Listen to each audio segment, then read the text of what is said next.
kekuasaan, jangan pilih dia.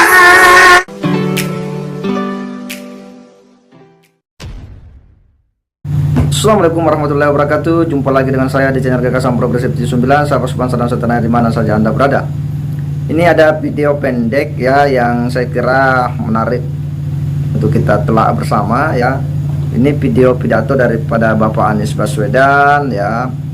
Dan di situ ada video pendek juga dari Bapak Insinyur Haji Joko Widodo, Bapak Presiden Republik Indonesia, dan Bapak Profesor Dr. Quraish Shihab ya. Ini terkait dengan Pilpres ya 2024 ya.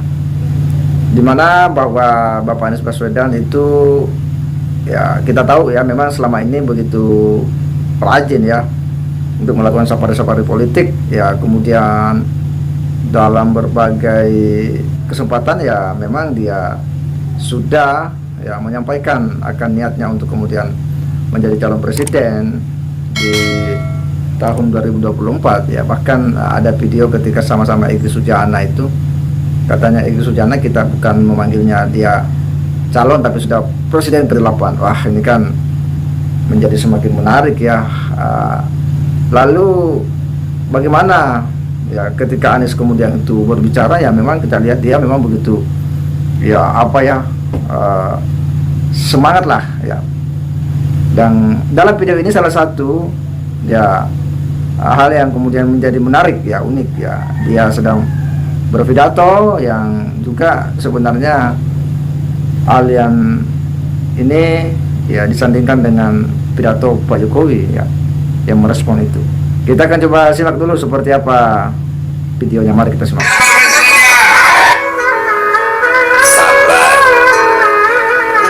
Sabar dulu. Siapa yang menggebu-gebu untuk meraih kekuasaan, jangan pilih dia. Itu pesan Nabi. Itu ya sekilas daripada video pidatonya Pak Anies dan juga pidato Bapak Presiden Jokowi ya.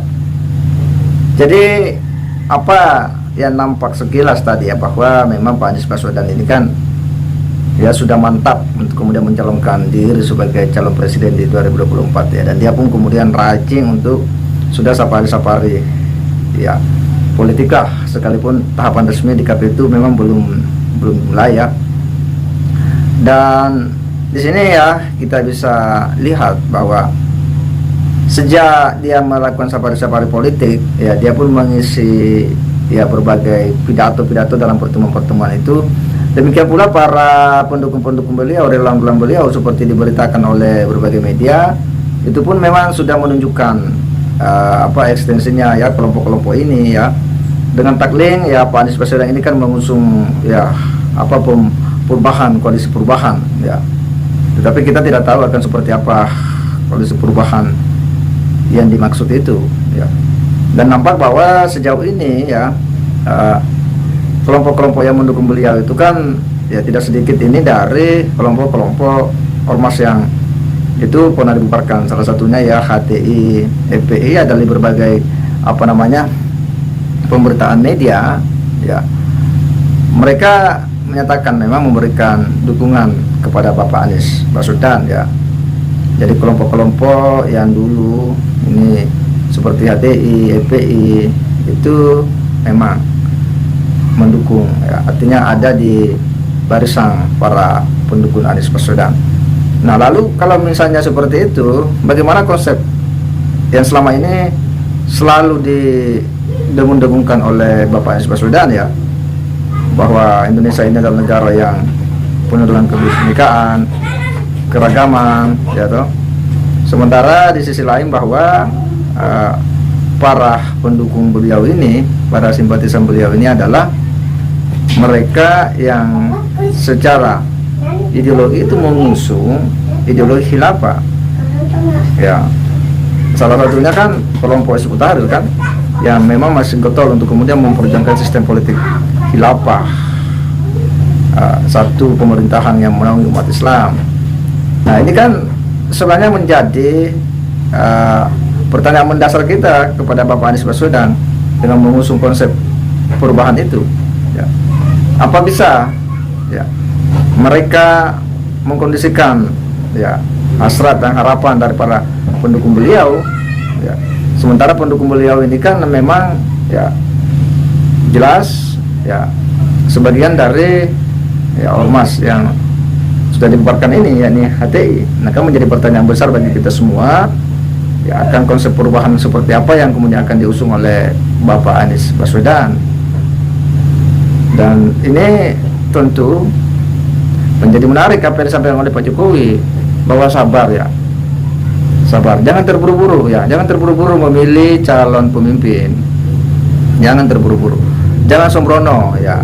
Kenapa? Karena ini akan mempengaruhi pada ya bagaimana 270 juta rakyat Indonesia ya, nasib 270 rakyat Indonesia kurang lebih itu akan ditentukan dari seberapa tepat kita kemudian memilih pemimpin. Makanya Pak Jokowi mengingatkan jangan terburu-buru ya, jangan sembrono ya, hati-hati, penuh pertimbangan ya, karena ini akan menentukan nasib dan masa depan Indonesia.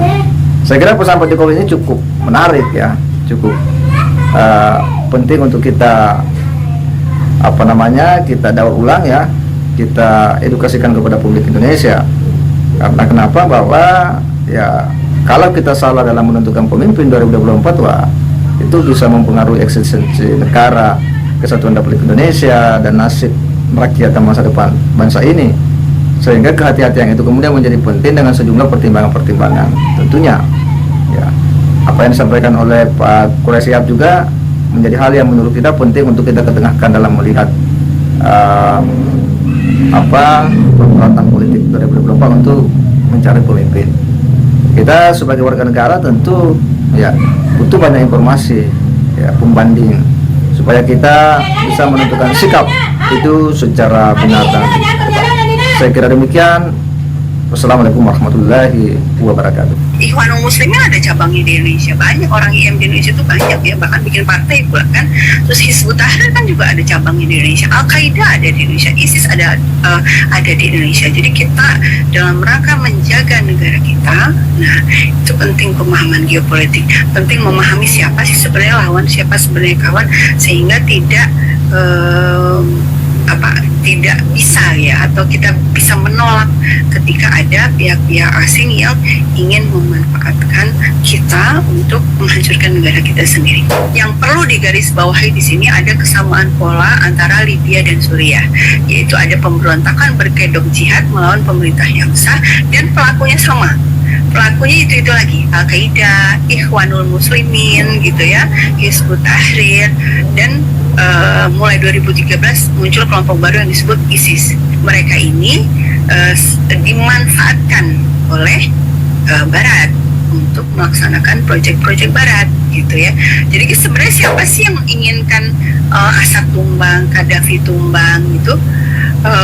Ya Barat sebenarnya. Kenapa? Karena dua pemimpin ini merugikan kepentingan Barat.